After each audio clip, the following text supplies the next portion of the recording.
Assalamu alaikum everyone. Welcome back to Musawir's Global Views. Today let's talk about social media and how it affects students. Advantages of social media.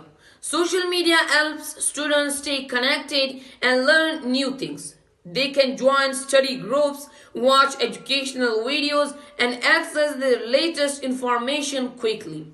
It also builds communication skills and creativity by sharing ideas. Disadvantages of social media. But it can also be distracting. Students might spend too much time scrolling instead of studying.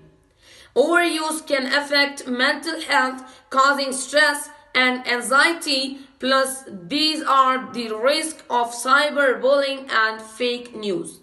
In short, social media can be a great tool if used wisely. Students should balance their time and focus on learning. Thank you for watching. Don't forget to like, share and subscribe to Musawir's Global Views. Thank you.